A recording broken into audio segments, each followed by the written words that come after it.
a stress test of self acceptance.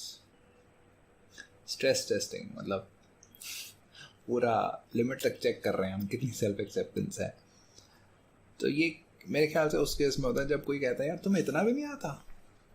जैसे मैं एक दिन डेंटिस्ट के पास गया था and she knew that I am a GMAT coach.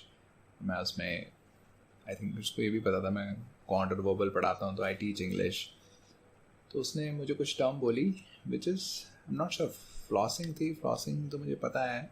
कुछ रिलेटेड टर्म थी आसपास की विच इज़ मतलब बहुत सारे लोगों को पता होती है. It's not a very technical term. तो उसने कुछ टर्म यूज़ करी इंग्लिश की and I didn't know the meaning of that term. तो मैंने पूछा इसका क्या मतलब है. ही वाज लाइक अच्छा तुम्हें ये भी नहीं पता. तो तुम GMAT पढ़ाते हो. मतलब I am not sure what she said but मुझे ऐसा लगा दैट शी इज़ लाइक तुम इंग्लिश पढ़ाते हो और तुम्हें ये नहीं पता. And I am now making it sound funny but person who is in that stage I think मैं भी उस टाइम पे I got a little tensed कि हाँ यार तो मैं क्या कर रहा हूँ. I don't deserve to be A GMAT teacher कि मुझे इस टर्म का मतलब ही नहीं पता. तो मतलब that was the direction that conversation went कि अच्छा तुम्हें इतना भी नहीं पता. And that was related to my field right कि मैं इंग्लिश पढ़ाता हूँ और मुझे इंग्लिश की वो टर्म नहीं पता जो कॉमनली यूज होती है.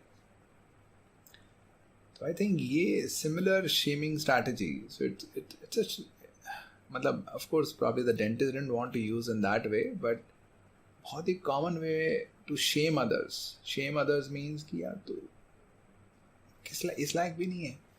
इस बाय सेइंग कि यार तुझे इतना भी नहीं पता. यहाँ ये तो कॉमन सेंस बात है ना. इतना तो पता होना चाहिए. तुझे इतना भी नहीं पता. मेरी एक स्टूडेंट थी. She was very afraid of quant. तो मैंने कहा ठीक है क्वांट नहीं आता बट डरने वाली क्या बात है. क्योंकि उसका कहीं ना कहीं वो चाइल्डहुड मेमोरीज थी कि every time she would not be able to solve a quant question और थिंक इन दैट वे. तो उसके फादर उसको बोलते थे कि मतलब ये सब बेसिक चीज़ें भी नहीं आती. सो कॉमन सेंस ना होना राइट कि कॉमन सेंसिकल बात ना पता होना या फिर बेसिक चीज़ ना पता होना. This is a very strong way of shaming the other person कि तुम्हें इतना भी नहीं आता मतलब तुम तो फिर किसी भी लायक नहीं हो. और एक बंदा ऐसा ना बोल रहा हो लेट से 5-6 लोग इकट्ठे ऐसे बोल रहे हो कि यार ये भी नहीं आता तुम्हें. सडनली वी फील वर्थलेस कि हाँ यार फिर क्या वर्थ है मेरी. Suddenly we see a lot of tension arising, feeling very demotivated, discouraged right. All of those feelings come within. तो वो क्या है. वो यही है कि we are rejecting ourselves. Okay it may not look like that. It may think कि वो मुझे रिजेक्ट कर रहे हैं बट दुख उनकी रिजेक्शन का नहीं है. दुख अपनी रिजेक्शन का है कि उन्होंने रिजेक्ट करा. उन्होंने समझा यार तुझे इतना भी नहीं आता मतलब तुम तो बिल्कुल ही किसी लायक नहीं हो. और तुमने मान लिया. तुमने ये नहीं सोचा कि वो ऐसा बोल रहे हैं कोई बात नहीं. उनका व्यू है आई एम वर्थ वाइल. मेरे को कॉमन सेंस की बात नहीं पता थी मुझे पता लगी. कॉमन सेंस ही एक कम्युनिटी के लिए कॉमन सेंस होता है. एक सेट ऑफ लोगों के लिए कॉमन सेंस होता है. जो इन लोगों के लिए कॉमन सेंस है वो मेरे लिए कॉमन सेंस ना हो.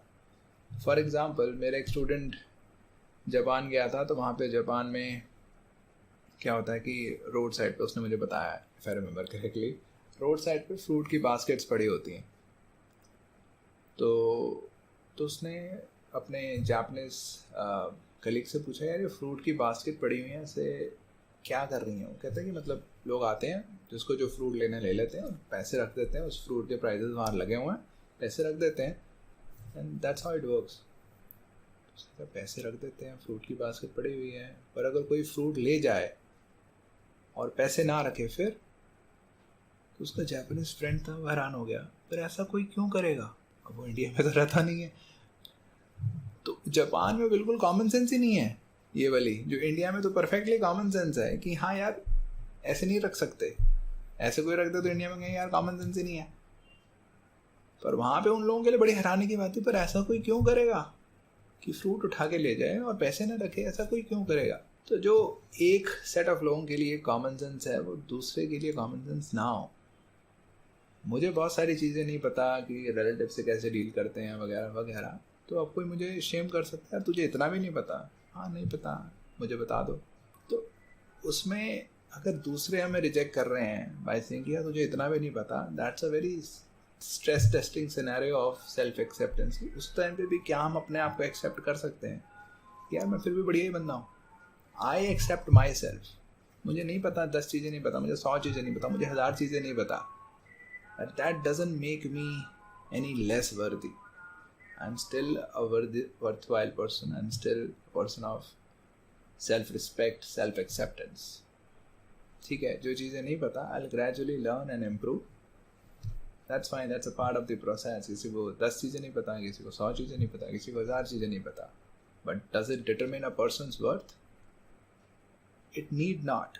That's a choice we have. Right? It's a choice we have. Do we determine a person's worth by the number of things he knows or whatever? No, we can call a person inherently worthwhile, inherently worthy, right? So when people around us are rejecting by saying कि यार तुझे इतना भी नहीं पता, in that moment can we choose to accept ourselves unconditionally? मैं फिर भी बढ़िया हूँ.